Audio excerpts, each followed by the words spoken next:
Bonjour chers amis, bienvenue dans une nouvelle leçon. Soyez attentifs.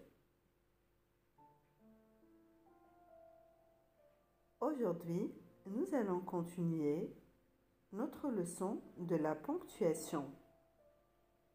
Troisième partie. Les signes de ponctuation servent à séparer les phrases, les propositions, les mots entre eux, pour obéir à un besoin de clarté ou pour marquer une nuance de la pensée ou une intonation. دعونا نتعرف على علامات الترقيم المبقية. Découvrons ensemble les autres signes de ponctuation. Allez-y, c'est parti. Le tiret. Le tiret indique le début d'un dialogue ou le changement d'interlocuteur. Il s'emploie aussi pour mettre en valeur un mot ou une expression, comme dans l'exemple suivant. Es-tu prête? Pas encore. Donc, après le point d'interrogation, nous avons mis un petit tiret pour écrire la réponse. Pas encore, qui signifie ليس بعد en arabe. Le fait d'utiliser le petit tiret avant pas encore veut dire que c'est une deuxième personne qui répond ou qui parle. عندما استعملنا le petit tiret قبل أن نكتب pas encore أو ليس بعد بالعربية فلأن الشخص الذي يتكلم قد تبدل أو تغير. Deuxième exemple. Le vieux dormait la pomme. Pour séparer des mots qui n'ont aucune relation entre eux, on peut utiliser les tirets. العجوز ينام التفاحة. لكي نفرق بين كلمات ليست لها علاقة مع بعضها البعض يمكننا استعمال les tirets.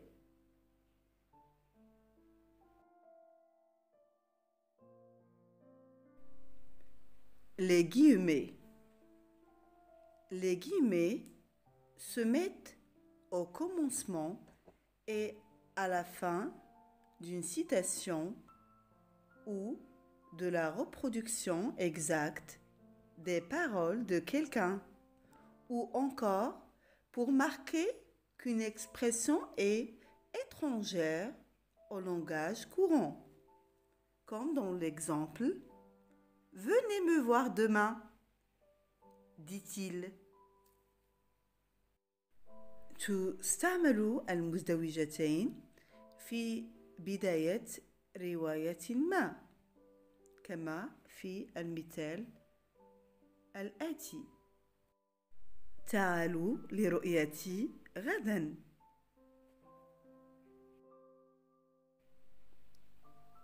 Exemple numéro 2.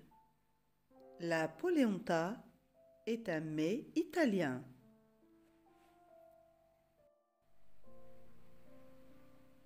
La polenta est un mets italien. La polenta هي طبق إيطالي. Quand on a une expression étrangère au langage courant, on peut la mettre entre guillemets. Les parenthèses. Les parenthèses indiquent une phrase ou une réflexion accessoire ou encadrent le nom de l'auteur d'une citation. Comme dans l'exemple suivant. Rien ne sert de courir. Il faut partir à point. C'est une citation de Jean-Jacques La Fontaine. Donc, La Fontaine qui est entre parenthèses, c'est le nom de l'auteur. C'est un proverbe qui veut dire لا فائدة ترجى من الركض يجب الانطلاق في الوقت المناسب. هذه القولة للا فونتين وهو كاتب فرنسي مشهور. Rien ne sert de courir, il faut partir à point. La Fontaine.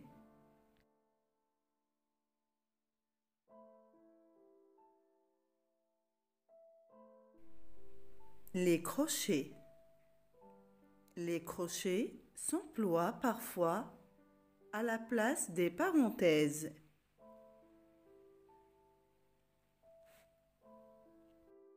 Par exemple, pour insérer une précision, la cigale, une remarque à la personnelle féminine dans une citation, comme dans l'exemple. Donc c'est une citation de La Fontaine. La cigale à la criée par elle famine. La cigale. La Fontaine. السرار ذهبت تصرخ جوعانة.